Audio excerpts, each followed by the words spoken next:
Last episode we got knocked out of the Champions League. This episode, we might be winning the Jupiler Pro League instead. Hello and welcome back to Football Manager 2021. It's Rupel Boom or bust, and today, you heard me right, we might actually win the league. We're into the Championship group, and because of what's happened elsewhere, we need to win one of our next two games, and one of them is against Club Brugge. So, this is the current state of affairs for the Championship group. We have played just one match in this group and we are 10 points clear. We are ridiculously far ahead of everybody because Genk drew 1-1 with Club Brugge in their first group game match. We beat Ghent 4-1, which means we picked up 2 extra points. However, if we jump to the schedule, we won everything bar a 0-0 draw against OHL, which wasn't too much of a problem because Club Brugge lost to us. We beat Club Brugge, and I think, actually, Club Brugge, if we look at their schedule even further, yeah, they did not have a good run. Until the end of the season, they had a bad run. 2 draws there as well. They lost against Ghent, they lost against us. They drew, obviously, in their first Championship group stage game as well. So, yeah, we are in a very good position. And like I said, we could win the league in today's episode. If we beat our first opponent and then beat Club Brugge in the second match of the episode, we will be champions. Match number 1 then of the episode, and I'm an idiot. It's against Club Brugge. I thought we were playing either Genk or Ghent first, but no, we're playing Club Brugge instead. So, full strength to a certain extent. Acosta in goal, Luis, Nicolai, Solomon and Gonzalez at the back. Duvignac and Cabral in the middle. On the wings, Montero and Marcus Edwards is going to be getting a somewhat rare game today. It's going to be Bakayoko and Leemans as our strikers. And if you look here, Montero, 20 goals, 23 for Bakayoko, 29 for Leemans. Scrolling further down, Georgiev has 17, Rosmaric has 10. Why is Rosmaric not on the bench? Also, why is Georgiev not on the bench? What's going on with my subs bench? My subs bench is a mess. Georgiev can go on there as well. Rosmaric can go on. We probably need Sandino on there. Although, I think this is probably good enough. Hold on, Masengo's homegrown. Is he Belgian? He's part Belgian. How did I not know this? I should have claimed that that's why I signed him. He's not played a lot for us. So because we're playing Bruges first, we have got 5 games left of the group, which means we can get 15 points. If we win this match, we are champions because we will be 13 points clear with 4 games left to play, and they can only get 12 points. We're going to be champions if we beat Club Brugge, so we could do it in their own stadium. Genuinely wasn't expecting the first match of this episode to be potentially a title decider. I thought it was going to be the second match, but here we go. 25 minutes, and we finally got a bit of action, and it is going to be us getting that ball clear. Good. Solomon's smashed it up down towards Gabriel Noga, though, for Club Brugge. Down the right-hand side, Lopez crosses that ball in. A header clear from Nicolai. Adley collects it. Steal it off them. Somebody get there first. To Ketelere on the left-hand side. Lovely through ball. Duran's in on goal. Acosta can easily hold on to that one. Stays 0-0 for the moment. The first highlight wasn't exactly very good. Second highlight, however, is going to be better, right? Because it's us. Cross comes in. It's cleared. Jose Luis forward. Montero tries to get his shot away. Bakayoko's there. Bakayoko's effort is saved by our former goalkeeper, Torres. That's right. He's now moved from Ghent or Genk, one of those two, to Club Brugge. He's doing the rounds, isn't he? Adley heads down to Ketelere. Steal this off them, please. Montero, lovely little kick. Lovely kick. That's exactly what we needed. Bakayoko as well does well to get past his man. He's only got Leemans in the middle. Leemans takes a touch. And Mats Leemans gets his 30th goal of the season. We are 1-0 up away from home against Club Brugge. And the title might be coming to Rupel Boom for just a second time. And at half-time, it's been a somewhat uneventful match, but we do have that valuable goal, that valuable lead. Come on, lads. With a win, we can seal the title. Marcus Edwards is struggling. I wasn't sure whether to play Edwards or play Sandino, and I've gone for Edwards and didn't put Sandino on the bench. Masengo's coming on, and I'll show you where in just a second.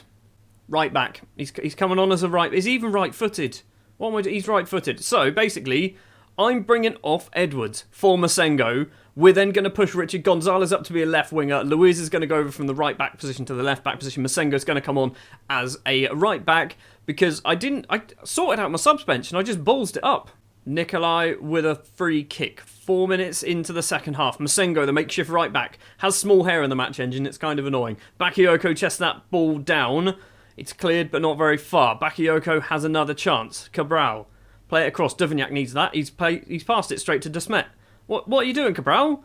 And now, possibly Club Brugge can score themselves an equaliser. Acosta with a very good save. Solomon keeps that alive as well. It's going to be Cabral. Counter-attack. This is what we need. If we score from this, Solomon's a hero. Because he didn't need to stop that going off. He could have just gone, we'll have a corner. Or they can have a corner. Luiz down the left. Now, into the space. Lovely ball finds Bakayoko. There's 3 in the middle. This is a proper highlight. Duvignac is there. It's a lovely stooping header clear from Carles, I think. And that's going to end the highlight. And another one begins. Duvignac crosses towards Leemans. Torres comes out, holds onto that one. We have got, well, to be fair, we're only 6 minutes into the second half. I thought we were like 25 minutes in.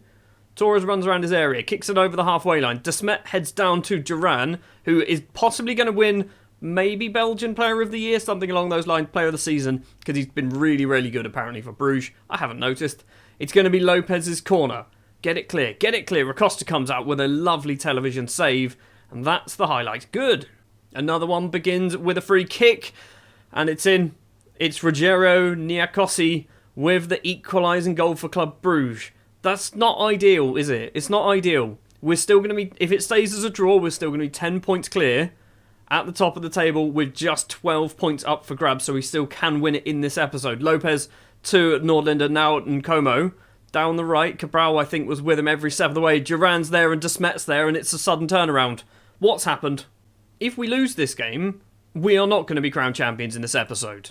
Like, what's just happened? Berate, shout at them. Corner from Duvignac. Towards Solomon's there. It's a header clear. Duvignac's going to get another chance. Cross comes in. Bakayoko. It's a headed clearance from Carles. And Montero's effort just goes wide. I mean, what has happened? We have just crumbled completely here. The bottles are out in force at the moment, aren't they? Every single time we get to the championship group phase, we were 10 points clear. Actually, we were probably more than 10 points clear at the top of this table at one point.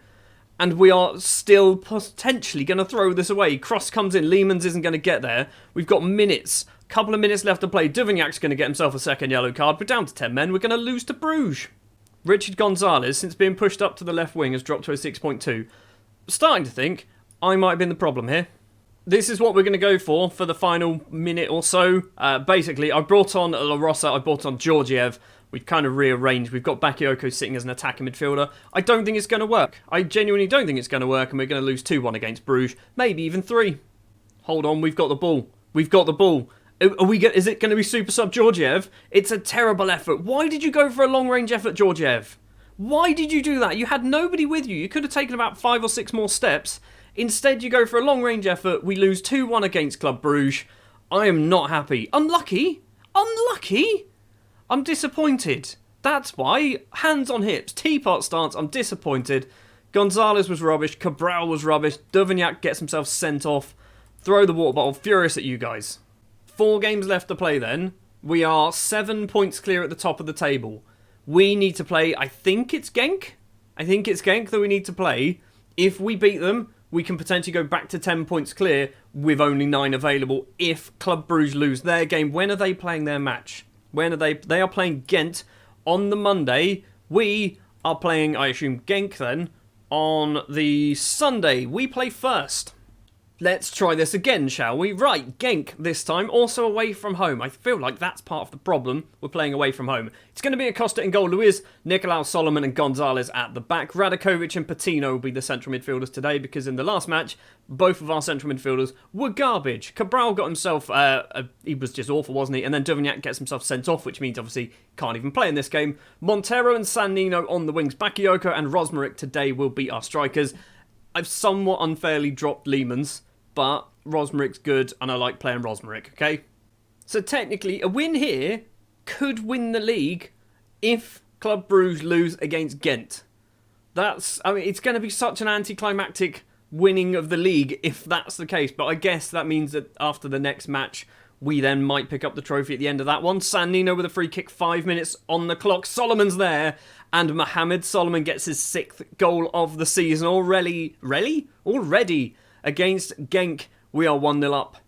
Gabia to Pozo, another former player of ours. Gonzalez has pushed Pozo. That was outside the area, so I'm not too concerned about that. Pozo to take the free kick then. Where is it going to go? Towards the back post. Solomon, the goal scorer, clears it. Souza to Pozo with loads and loads of space. Luckily, Charlie Patino goes over. Solomon heads that clear. Bakayoko can control, and the highlight ends. I thought something might have came from that. Maybe something's going to come from this. Luiz to Montero. Gets a bit of space for himself, 2 in the box. Plays it across. It's a slide tackle from San Nino that almost found its way into the back of the net. San Nino's also picked up a knock. That might not be a good thing because I didn't really sort my subs bench out. Jose Luiz to Charlie Patino. The former Arsenal man finds Luiz once again. Patino back to Luiz. We need to try and get this ball forward. We're getting boxed out in the middle, aren't we? Patino over the top. Montero chests it down. Make it 2. He doesn't. It's a wonderful save. Bakayoko was offside, I think. Yes. Well, that's San Nino's day done. What is wrong with you? Potential foot injury. Could be anything. What do we do? Adam Hunter. Adam Hunter, you are the versatile man. You've played mainly as a right back for our under-23s, I think, for this season. You're going to make it as a left winger today. A makeshift left winger already. So, let's see what you can do, Adam. I think this might be enough appearances for you to now get a medal as well, if we do win the league. Gonzalez's corner is going to come towards Solomon, and Solomon is there once again. Is Mohamed Solomon going to score a hat-trick? We go back to being 10 points clear at the top of the table if Club Brugge don't win. I think that's what it is. If Club Brugge don't win, then they will not be able to become champions. Hunter crosses it, Patino's there. It's a wonderful effort. It's a very good save as well from the goalkeeper. Was that the whole chance? Or is something else going to happen? The ball is cleared upfield. Solomon, the brace goal scorer now. Radakovic finds Montero on that right-hand side. I want another corner. What was that?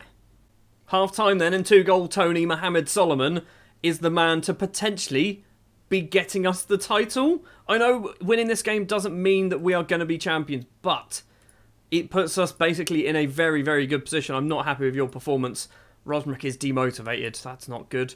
Just going to go straight into the second half. Maybe we look at bringing off Bakayoko and Rosmerick. Gonzalez, go on Solomon. Get your hat-trick. Mohamed Solomon, the central defender from Egypt, who cost me way too much money, if I'm perfectly honest, has managed to score a hat-trick from centre-back. All of them from corners, if I remember correctly. We're 3-0 up. I'd like to think that this game is now out of reach for our opposition, so we're going to do ourselves some changes. Bakayoko for Lehmann. I think we'll do that one for the moment. I'm looking at Hunter, but to be fair, Hunter's he's not playing in his correct position at all, so it'd be a bit unfair to bring him off. Casase to Thorsved. Back to Liberato Casase. Thorsved once again, who I think's been at Genk since the start of this save. Van Dam's going to run across, plays it towards Pozo. He's got some company in front of him. I think it's Gonzalez. It is Gonzalez. He clears it, but it's going to come back. Rasmussen to Casase once again. Number 15 is there with him, which is Montero. Borja to Van Dam, blocked by Solomon. Solomon is an absolute rock at the moment. What are you doing, Patino? What was that, Charlie? Hunter's dropped down to a 6'5" at the moment. So, yeah, he's definitely not a left winger, is he? Lehmann has this. I think that's Hunter in front of him. Hunter's moving into the middle. Lehmann is going to keep going down the wing. Cross that ball in. Stick it on Adam Hunter's head. Lehmann is going to go all alone. Patino's there. Montero is there. And he was onside by Casase. It's 4-0. We've done our job. We have done our job. It's just, why did we not beat Bruges? If we just beat or drew with Bruges, at the end of this match, we'll be seeing a trophy presentation. Instead, we have to wait to see how Ghent and Bruges get on. And if Bruges don't win that game, I think it's over. That's not a foul. Look where the ball went. We're getting VAR. Again, it's no penalty. It's no penalty again. Referee, stop trying to give Genk penalties. Still plenty of time left in this match, so we could make it 5-0. Or they could make it 4-1. Matteo Gabbia, who seems to be playing as a left-back at the moment, crosses it in, hits the defender. Patino passes it straight back to Gabbia, because I think they used to be teammates together. Montero crosses that in, but Radakovic with a wonderful diving header to get that clear. Gabbia to Thorsved. Genk, it is Genk, isn't it? Are doing very well at the moment. Casase's into the penalty area. Montero's given him a kick. The ball's in the middle. It's trickled across the line. It's going to be an own goal for Richard Gonzalez. It's 4-1. If they score again, we're going very defensive and shutting up shop. I'm taking off a striker and just sticking on more defenders. We've got 7 minutes left to play. We're going to do our final change. Hunter is playing poorly, isn't he? He's playing real bad. Maybe. Right, this is a risk. It's definitely a risk. We're going to stick Jose Luiz as a left winger to see how he gets on. He can't do any worse than Hunter, can he? We're also going to do Georgiev. Do we do Georgiev? We do Georgiev for Rosmaric because both of our strikers, in fact, all of our 3 strikers so far that have played, haven't played very well. Into injury time, but possibly a chance for Bruges. Rasmussen's going to get the headed clearance. Plays it to Matteo Gabbia on the left. He's got number 6 with him, which is Radakovic. Thorsthed plays it back to Gabbia once again. I don't know what position they're playing Gabbia. I think they play him as like a defensive midfielder, but he seems to be absolutely everywhere. Jose Luis, the utility man. It's smashed upfield. Georgiev's going to get this one. Make it 5. Come on, guys. Make it 5. Lehmans is there. Doesn't get on the end of it. And Genk can possibly get that upfield. Borja off towards the right-hand side is Evian. He's going to run past Richard Gonzalez, who's obviously got an own goal to his name so far today. Evian's effort is saved by Acosta. There's a minute left to play. We didn't see the corner. Instead, we're seeing Montero playing it through to Lehmans. Gabbia clears that. We've got 20 seconds. What is this highlight? Hunter's picked up an injury as well.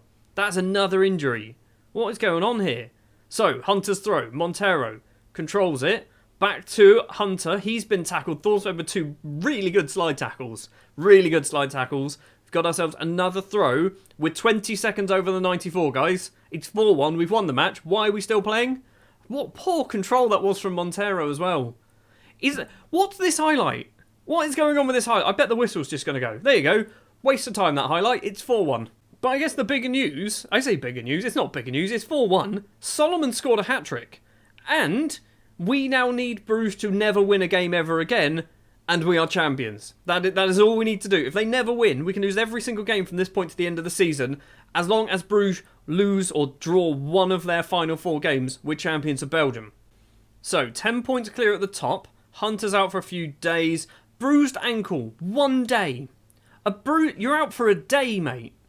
Rupel Boom led by superb Solomon. Right, we are going to go forward. And we are going to go... How do we find it? Here we go.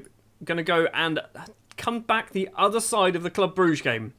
Club Brugge versus Ghent will decide whether we are champions. So we're going to come back at around 10 PM on Monday the 6th. Well, balls.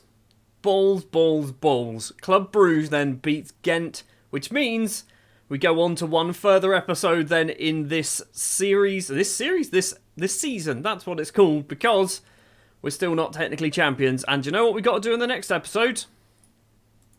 It's Club Brugge again. Great. We are effectively champions. At this point, we are effectively champions. We just haven't signed the paperwork. We have 3 games to pick up 1 point. We got 3 games to pick up 1 point. And I know what you're thinking. Last season, we had 2 games to pick up 1 point and we failed that. So, I am a bit worried. Next episode will be the final episode of Season 10. It will be Club Brugge against Genk. However many of those games we need to play until the title is decided, we are going to see every single one of them. But thank you very much for watching this episode. If you did enjoy, do please remember to hit the like button. Hit the subscribe button if you're new. And I'll see you in the next one, where we're going to be champions of Belgium, right? We are. Promise.